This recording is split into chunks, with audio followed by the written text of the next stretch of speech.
Hi, everybody, and welcome back to Adult Bible Studies, this new installment. This is the third lesson of a four-lesson series where we've been looking at the topic of Sabbath.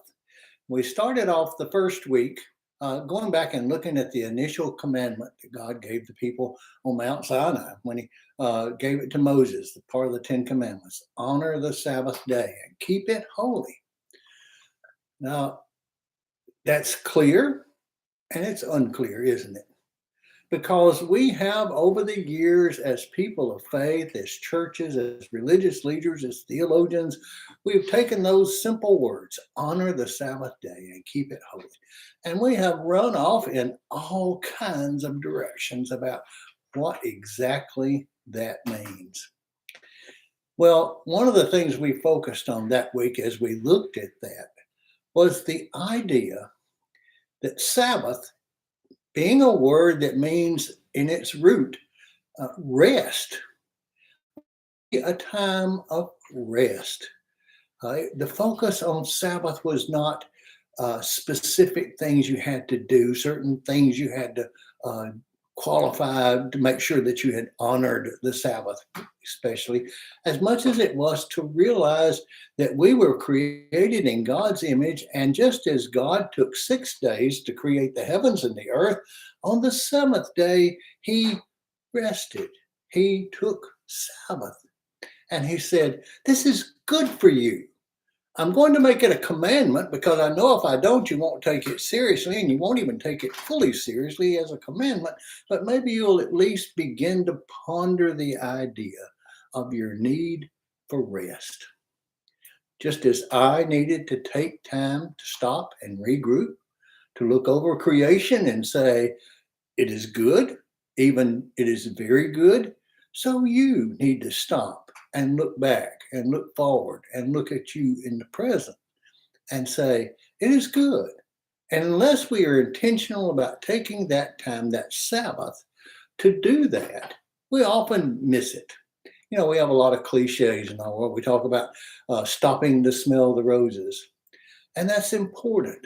We realize that those little bits and pieces where we stop and break the trend of our hustle, go, go, go kind of world are very important to us. They renew us and refresh us.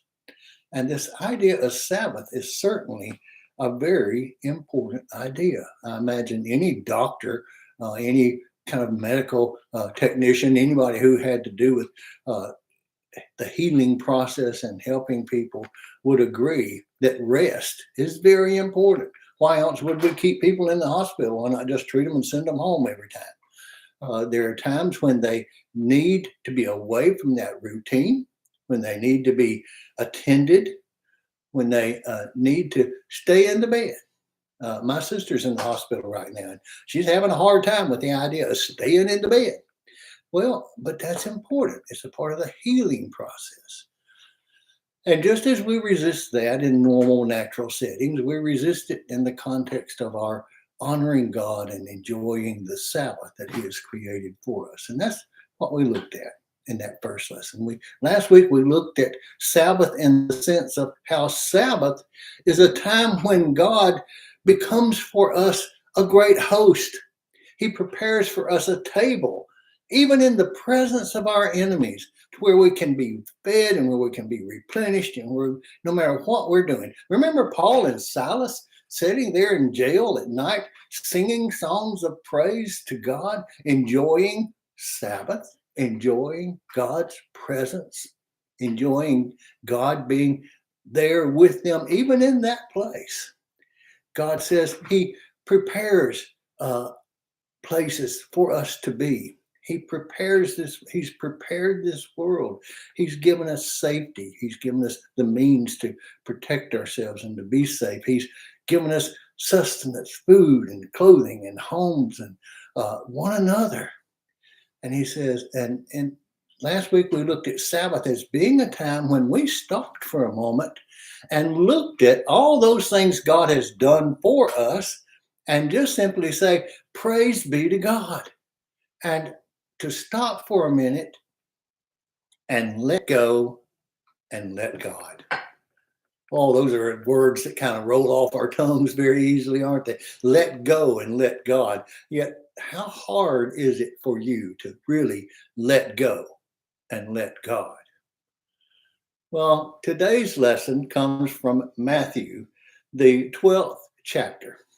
I really appreciate these lesson writers and the Cokesbury uh, editors that put this material together. It's not lessons that I devise, I just am the messenger, and I hope I can present their information in a way that's meaningful to you. But I want to give them credit for the diligence and the good work and the special talents that they have to bring this together for us. And this week, using Matthew 12, they're talking about the idea of keeping Sabbath. What does it mean to keep the Sabbath day? Honor the Sabbath day and keep it holy. What does it mean to keep it holy? What can you do on the Sabbath day? What can't you do? What should you do? What shouldn't you do? What's okay under certain circumstances? And what are those circumstances? And on and on and on we can go. And you can see how complicated it can get very quickly. Just a very simple idea of what does it mean to keep the Sabbath? Well, in Matthew 12, we have two different scenarios where Jesus speaks to the idea of Sabbath. The first one I want to read through the verses first, chapter 12, verses 1 through 8. And listen to what Matthew says here.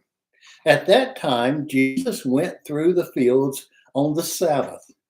That's a real important part here that he put on the Sabbath, because the Sabbath is different than every other day. So it's unique and specific, the Sabbath. His disciples were hungry, so they were picking heads of wheat and eating them. They were just walking along, and as they reached down in the field, they gathered a head of wheat and rub it around in their hand and get rid of the husks and be able to eat the inner part of the wheat. And this, by the way, was something that in the law of Moses was prescribed as an appropriate thing to do. It wouldn't be an appropriate thing for a stranger to go into a farmer's field and start gathering his crop, in the sense of putting away more than he could consume at that moment. But nonetheless, it was appropriate for someone who came along and found a food source to utilize that food source to satisfy their hunger and move on. And that's all they were doing. They were doing something that was well within the range of important things. So the Pharisees here weren't accusing them of, oh, they're stealing this farmer's fruits. They're taking things that belong to someone else. No, that wasn't their problem here. When the Pharisees saw this, they said to him, "Look, your disciples are breaking the Sabbath law." But he said to them, "Haven't you read what David did when he and those with him were hungry? He went into God's house and broke the law by eating the bread of the presence, which only the priests were allowed to eat. Or haven't you read in the law that on the Sabbath the priests in the temple treat the Sabbath as any other day and are still innocent? But I tell you that something greater than the temple is here. If you had known what this means, I want mercy and not sacrifice, you wouldn't have condemned the innocent.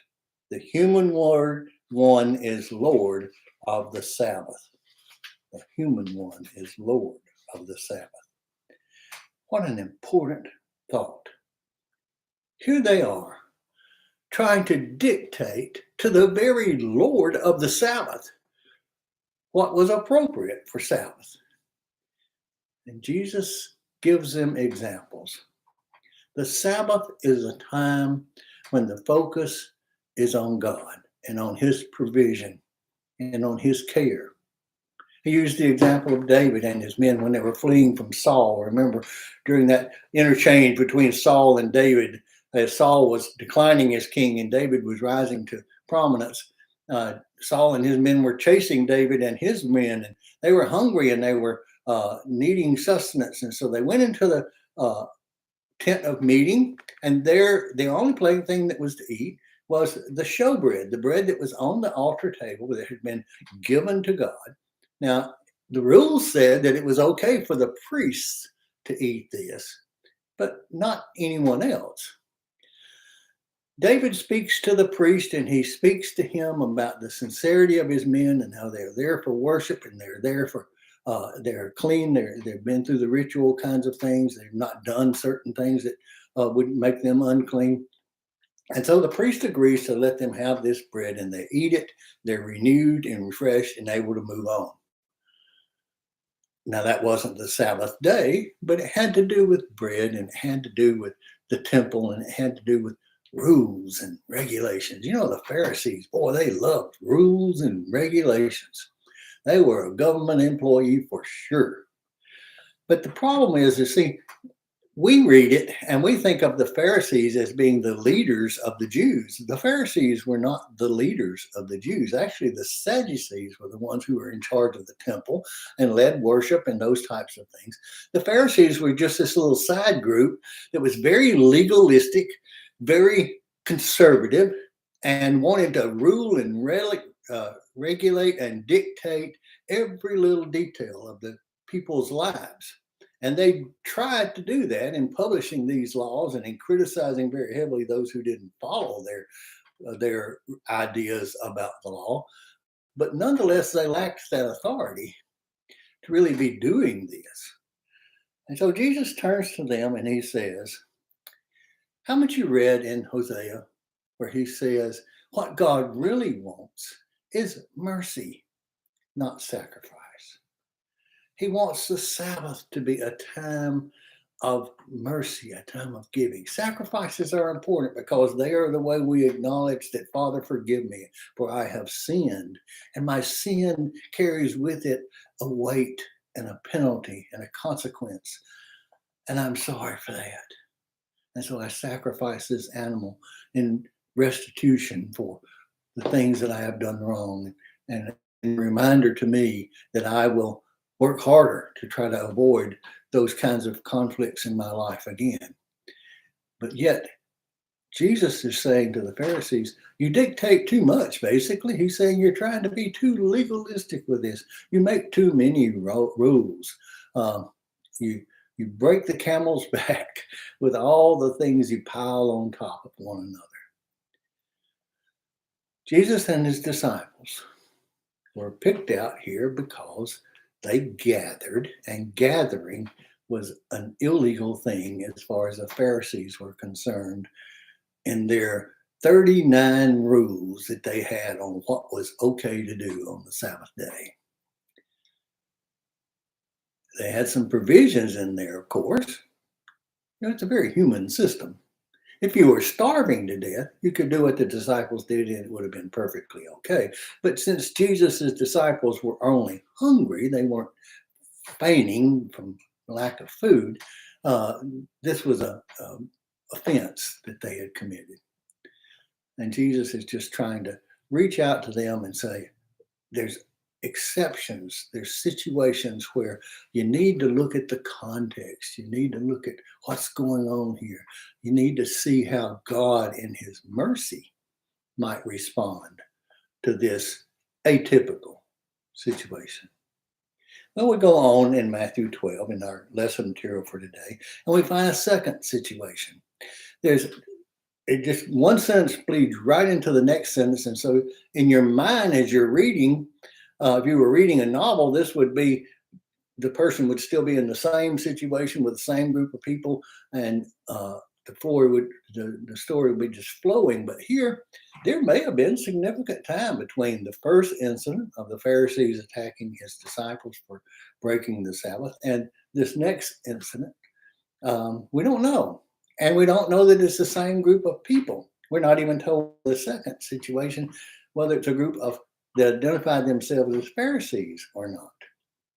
But nonetheless, others came to Jesus and challenged him on the idea of the Sabbath. And they came and they challenged him not with a desire to know, not really seeking insight and wisdom and understanding so that they could please God, but trying their best instead to undermine Jesus and his ministry.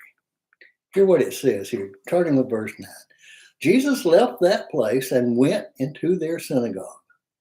A man with a withered hand was there, waiting to be chained, waiting to bring charges against Jesus. They asked, "Does the law allow a person to heal on the Sabbath?"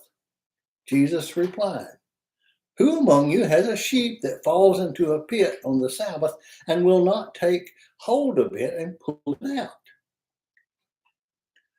I love the way Jesus always answers a question with a question, don't you? Is it legal for someone to be healed on the Sabbath day? And Jesus says, well, let's change the subject to maybe a little bit. And what if one of your sheep falls into a hole? You're going to just let it stay there in that hole all the way until the next day? Or you're going to help it out? Jesus replied, "Who among you has a sheep that falls into a pit on the Sabbath and will not hold on it and pull it out? How much more valuable is a person than a sheep?" Here's that Jesus is trying to talk some common sense to these people. Listen, people, God is not crazy. He understands things can be, situations can be different, and that rules have to have that sense of the essence of the rule versus the letter of the rule. How much more valuable is a person than a sheep? So the law allows a person to do what is good on the Sabbath. Jesus uses this as an example. And without giving any specific definition of what good acts are, he says, it's clear that the law gives permission for you to do things that are appropriate or good things, even on the Sabbath day. Then Jesus said to the man, "Stretch out your hand." So he did, and it was made healthy, just like the other one. This is a unique healing story for Jesus because he doesn't touch the man. He doesn't make any kind of ointment. He doesn't say anything in particular. He just says, "Put out your hand." And the man puts his hand out. And as he puts it out, it's clearly not withered or deformed, or it's normal and able to be used just like the other hand. He's been healed. So he did it, and it was made healthy, just like the other one. Now here it identifies that some of these people were the Pharisees. It says, the Pharisees went out and met in order to find a way to destroy Jesus. Isn't that the human nature? We can get so locked into conflict and our view versus somebody else's view that we, even when the other person's view is made clear to us as having some appropriate context to it, we won't hear it. We just go la la la la la and put that out of our heads and walk away and continue along the road of there's not going to be any way Jesus is going to turn and become one of us, and so we have got to get rid of him. God calls us to be people of love, people of grace, people of mercy, people of insight and judgment.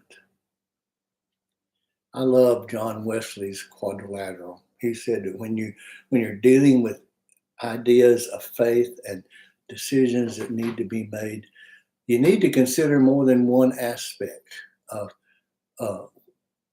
how to answer that question. He says, Scripture first is always first and always primary, and Scripture should be the first place you go.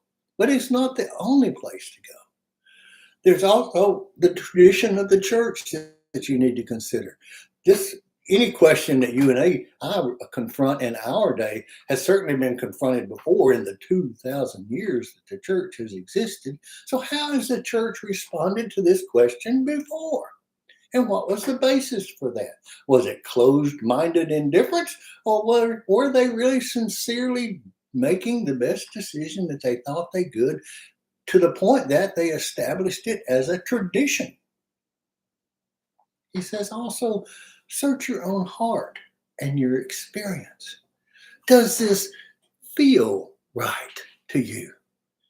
In your experience of God, is this the kind of thing that I can see God being a part of?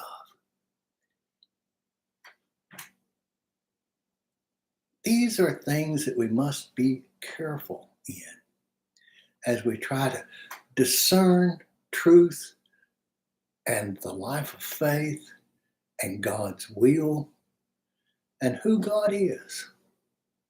And in this case of keeping the Sabbath, Jesus reveals to us that God's idea of Sabbath was a gift. And we have taken that gift and we have ruled and regulated it to the point that hopefully we have not taken all of the goodness out of it. But we have certainly been directed down the wrong path in what exactly is Sabbath. Keeping the Sabbath and keep it holy. I hope today can be a Sabbath day for you. A time when you intentionally put aside other things as you are able. If you have a burning pot on the stove, I give you permission to put some baking soda on it, to take it off of the fire, to open some windows and let the smoke. I'll give you permission to deal with that. I'm not going to say, you worked on the Sabbath day. I'm going to insert a little common sense there. And I hope you will too. As you look to God, who after all is the source of our common sense, the source of our insights about who we really are. And sometimes when we make wrong decisions, it just simply reminds us that we're off track with God. And when we ask that question of, is this something I can see God doing? The answer is no. And we need to back up and go again. God bless you this week ahead. I hope I haven't twisted your mind too much. And I hope this can be a time when you really do experience God's grace and gift of rest, of Sabbath. God bless you. Have a great week. Amen.